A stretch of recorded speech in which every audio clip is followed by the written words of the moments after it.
लगता है इस बार टूटेगा लोकसभा चुनावों का भी रिकॉर्ड और जमकर डालेंगे लोग पहले फेज में वोट अगर सब कुछ रहा फाइन। आप देख रहे हैं चुनावी चालीसा का एपिसोड नंबर 29। मैं हूं दीपक खजूरिया और मेरे साथ हैं मेरे सहयोगी पवन शर्मा। नमस्कार। और आज हम बात करेंगे प्रधानमंत्री नरेंद्र मोदी से लेकर उमर अब्दुल्ला तक की आज के चुनावी चालीसा में क्या क्या खास किसने कहा। और प्रधानमंत्री नरेंद्र मोदी का तो आज जन्मदिवस भी है, उनका जन्मदिन भी है। सबसे पहले तो पीएम साहब को शुभकामनाएं। और 100 दिन भी आज मोदी 3.0 के पूरे हुए हैं और बीजेपी ने कहीं कसर नहीं छोड़ी उसकी बात जम्मू कश्मीर के चुनावों में भी करने से। जम्मू कश्मीर में भी बीजेपी के जम्मू कश्मीर के chief spokesperson advocate Sunil Sethi ने एक प्रेस कॉन्फ्रेंस करके कहा कि 70 सालों में देश में वो काम नहीं हुए जो मोदी जी ने इन 100 दिनों में कर दिए। खैर काम तो काफ़ी गिनवाए भी, मगर 70 सालों में क्या हुआ या क्या नहीं और 100 दिन में क्या हुआ, इन सब का प्रचार कहीं ना कहीं कर डाला। क्योंकि जम्मू कश्मीर में कल पहले फेज का चुनाव है। 24 सीटों पर वोट डाले जाएंगे। 16 सीट्स कश्मीर के साउथ रीजन की हैं और 8 सीटें जम्मू के डोडा, रामबन और किश्तवाड़ की हैं। 23 लाख से कुछ ज़्यादा कुल मिलाकर वोटर है। 219 कैंडिडेट्स अपनी किस्मत आजमा रहे हैं, जिसमें से 90 उम्मीदवार आज़ाद तौर पर चुनाव लड़ रहे हैं, वो भी एक बड़ी संख्या है। तो पवन जी, तैयारी पूरी है पहले फेज के चुनाव के लिए। क्या लगता है वोटिंग के रिकॉर्ड टूटेंगे पहले? देखिए, लोकसभा के चुनावों में तो रिकॉर्ड टूटे थे जी, 58%। कश्मीर में बहुत ज़्यादा पोलिंग हुई थी। अब ये देखना है कि विधानसभा चुनावों में क्या वो रिकॉर्ड टूटेगा। अगर वो रिकॉर्ड टूटता है तो आज आप लिखवा के ले सकते हो इंडिपेंडेंट ज़्यादा जीतेंगे। वो तो लग रहा है 219 में से 90 आज़ाद उम्मीदवार हैं केवल 24 सीटों पर ही। बस, तो रिकॉर्ड टूटेगा अगर पोलिंग परसेंटेज का, तो रिकॉर्ड ये टूटेगा इंडिपेंडेंट जीतने का। और कश्मीर में इस समय जो माहौल चल रहा है, जो सेंटिमेंट्स की लड़ाई है, सब पार्टियां जो है अपने अपने सेंटिमेंट्स के हिसाब से लोगों को अपने साथ ला रही हैं। और बीच में जो एक अलगाववाद की विचारधारा के लोग हैं जिन्होंने इंडिपेंडेंटली इलेक्शन लड़ना शुरू कर दिया है, जहाँ फिर वहाँ पर अवामी इत्तेहाद पार्टी और साथ में जमात का चेहरा ओढ़े हुए कुछ दूसरे कैंडिडेट, तो वो कहीं ना कहीं जो डिसाइडिंग फैक्टर होंगे इस बार जो भी सरकार बनेगी।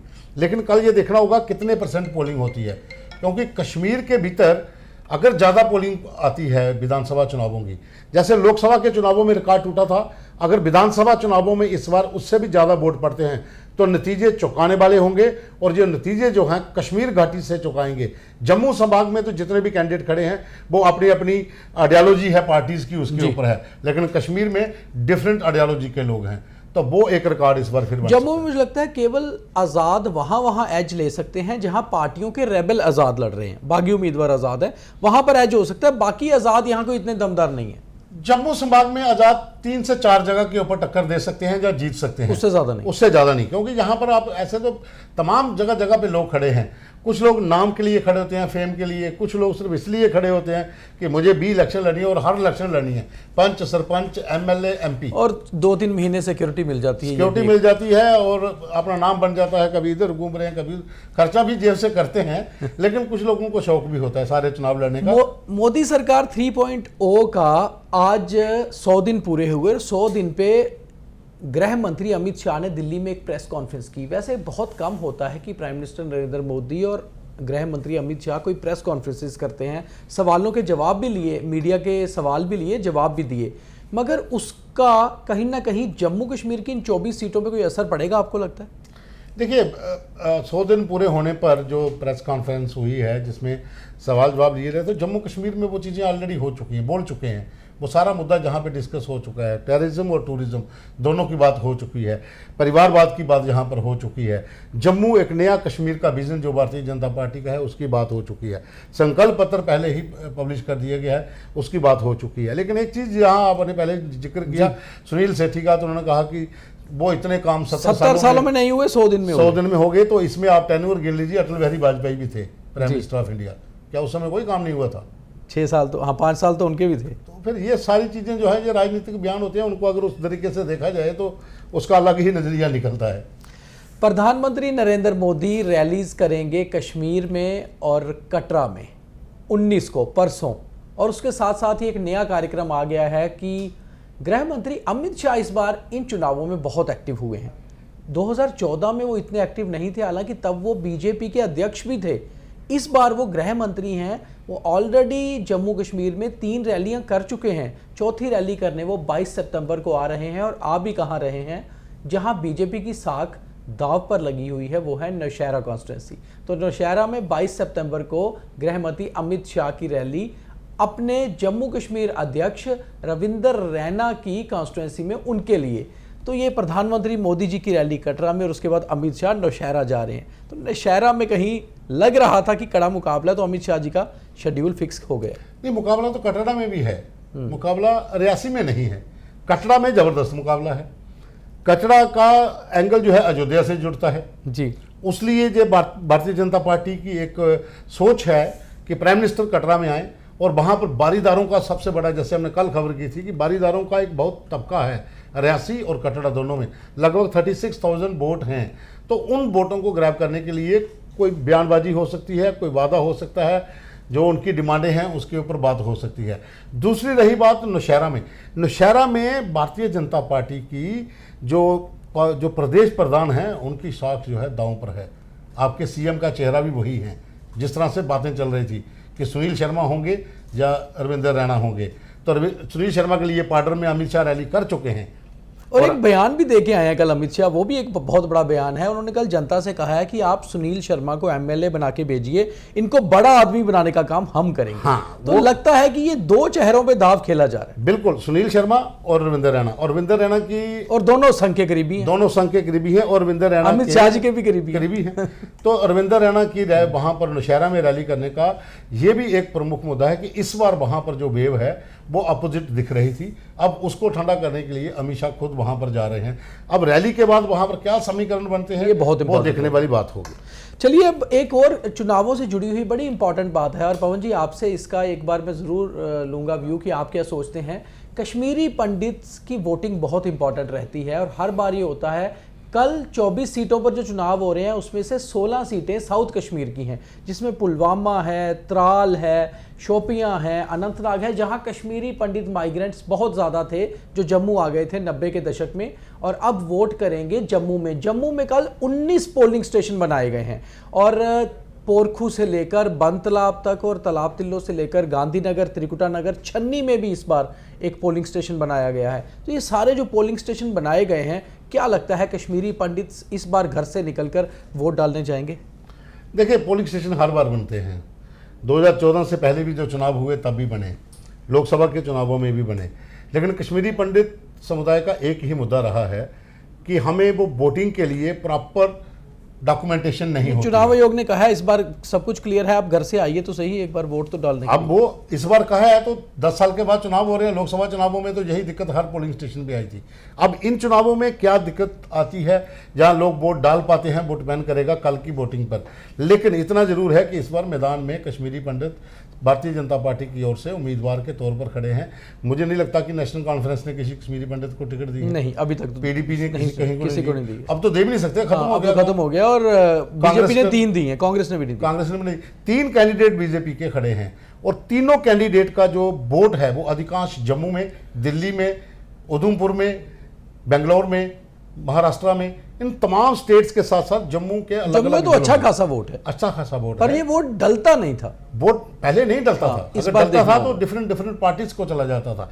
इस बार देखना है कि कश्मीरी पंडित समुदाय के लोग किसको वोटिंग करते हैं। अगर, क्योंकि जैसे हालात पहले रहे हैं कश्मीर में, रमन मटूजा वो जीते थे तो बहुत कम वोटों से, उन्होंने 550 वोट टोटल लिया था और जो दूसरे नंबर पे था वो 350 शायद। तो ये मार्जिन पहले रह चुका है। अब जिस तरह से वोटिंग ट्रेंडिंग चेंज हो रही है, ज्यादा से ज्यादा पोलिंग होगी, तो कश्मीरी पंडितों का कितना वोट जम्मू से पड़ता है उन उम्मीदवारों के लिए वो फायदेमंद होगा। एक और चीज है, कश्मीर यूनिवर्सिटी ने एक ऑर्डर निकाला है। उन्होंने कहा है कि 24 और 25 और 30 सितंबर को जो एग्जाम्स होने थे कश्मीर यूनिवर्सिटी के, चुनावों के मद्देनजर उसे पोस्टपोन कर दिया गया है। हमारा ये जो कहने का मतलब है, खबर बताने का, ये हमारे व्यूअर्स के लिए भी है जो कश्मीर में है या जो कश्मीरी यूनिवर्सिटी से पढ़ाई कर रहे हैं, कि 24, 25 और 30 सितंबर के एग्जाम्स को पोस्टपोन किया गया है चुनावों की वजह से। तो मुझे लगता है चुनावों में इस समय जम्मू कश्मीर पूरी तरह से रचा हुआ है और इसलिए एग्ज़ाम भी पोस्टपोन हो रहे हैं, क्योंकि ताकि स्टूडेंट्स भी अपना और आराम से जो है एग्ज़ाम छोड़कर फिलहाल इलेक्शन की तरफ ध्यान दे पाए। देखिए, जब अनाउंसमेंट हुई थी ना, उस समय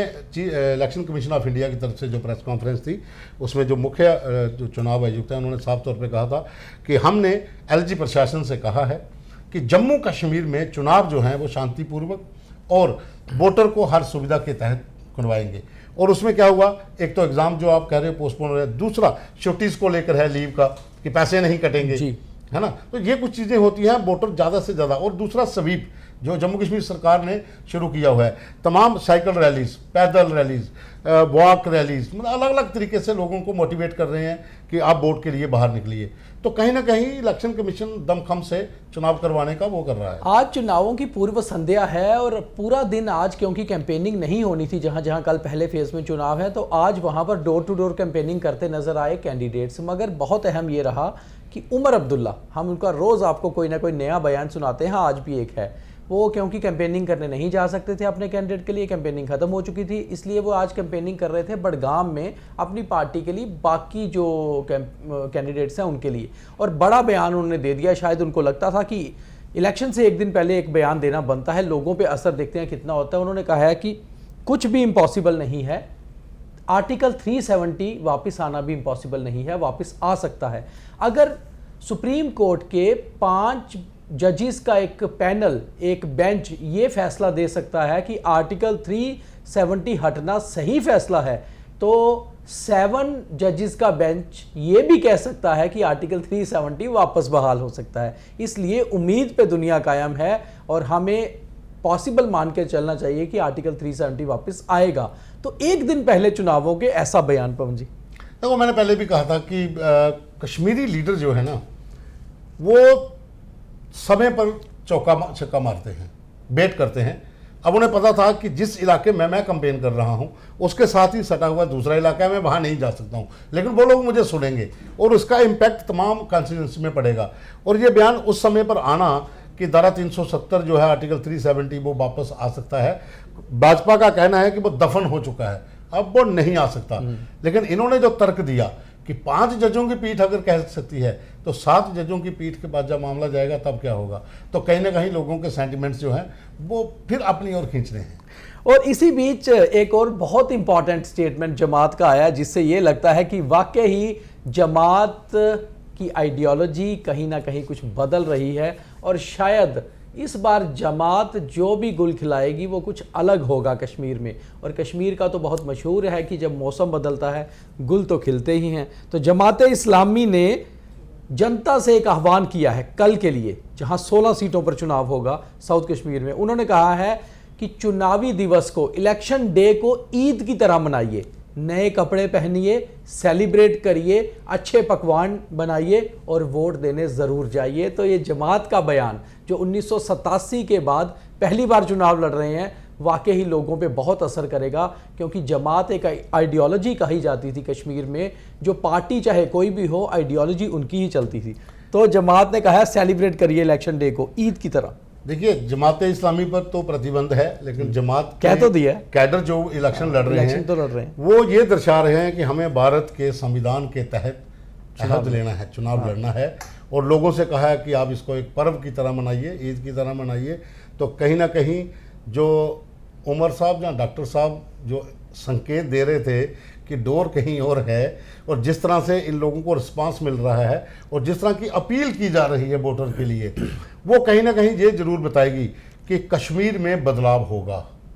नहीं, ये तो पवन जी सीधी सी बात है। मुझे लगता है कि 87 के बाद चुनावों को लगातार बाइकआउट करने वाली जमात अगर कह रही है कि इलेक्शन डे को ईद की तरह मनाइए, नए कपड़े पहनिए, सेलिब्रेट करिए, अच्छे पकवान बनाइए और वोट देने जाइए, तो इससे बेहतर क्या होगा। मुझे लगता है नया कश्मीर तो बन रहा है और सरकार इसका वेलकम कर रही है। तो नया कश्मीर ही तो है, ये नया कश्मीर है जो मोदी का विजन था कि नया कश्मीर, तो आज वो साबित हो गया कि उन्होंने कहा कि इसको पर्व की तरह आइए, ईद की तरह मनाइए। इट मीन्स कि वो इलेक्शन कमीशन ऑफ इंडिया के इस पर्व में शामिल है। और कल का जो पहला फेज है, इसका जो परसेंटेज कल शाम को आ जाएगी, जब हम कल शाम को अपना प्रोग्राम करेंगे चुनावी चाल से, तो मुझे लगता है क्लियर हो जाएगा अगले 2 फेज कैसे चलने वाले। बिल्कुल।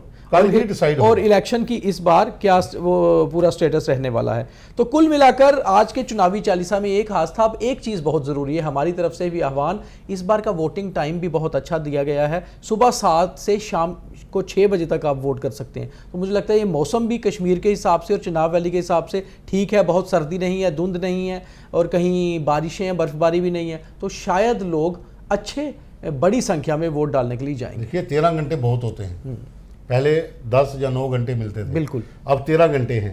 तो पहाड़ी और मैदानी इलाके दोनों में जो मौसम है, अच्छा, जहाँ जो समय उस समय बीत रहा होता है, उसके अनुकूल में जो टाइम बहुत फिट बैठता है कि आप अपना खेतीबाड़ी का काम करते हैं, 7 बजे जाके पोलिंग करके 8 बजे अपनी खेतीबाड़ी करिए।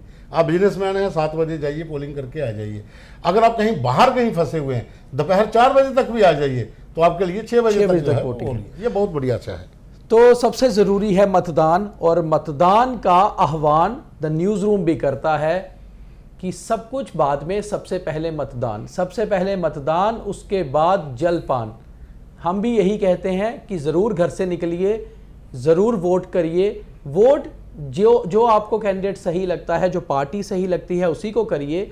मैनिफेस्टो भी ज़रूर पढ़िए, सोच समझकर वोट करिए, मगर वोट ज़रूर करिए, क्योंकि वोट ही एक ऐसी ताकत है जो डेमोक्रेसी में एक आम आदमी के पास है। तो कल के चुनावी चालीसा में हम आपको वोटिंग के बारे में तकरीबन बताएंगे कि कहां कहां किस तरह की वोटिंग रही, और उम्मीद है कि फ्री एंड फेयर और शांतिपूर्ण चुनाव रहेंगे। आज के चुनावी चालीसा में इतना ही। कल जो खास आएगा आप तक पहुंचाएंगे, और कल दिन भर हमारे कॉरेस्पॉन्डेंट डोडा में भी रहेंगे। जम्मू से हम कश्मीरी पंडित्स की वोटिंग बताएंगे, कश्मीर से भी हम आपको झलकियां वोटिंग की ज़रूर आपके तक पहुंचाएंगे, और कोशिश करेंगे कि आपको ओवरऑल पूरी वोटिंग का ब्यौरा ज़रूर दें। तब तक के लिए हमारे कार्यक्रम देखते रहिए। अगर आपने हमें फॉलो या सब्सक्राइब नहीं किया तो ज़रूर कर लीजिए। बहुत धन्यवाद।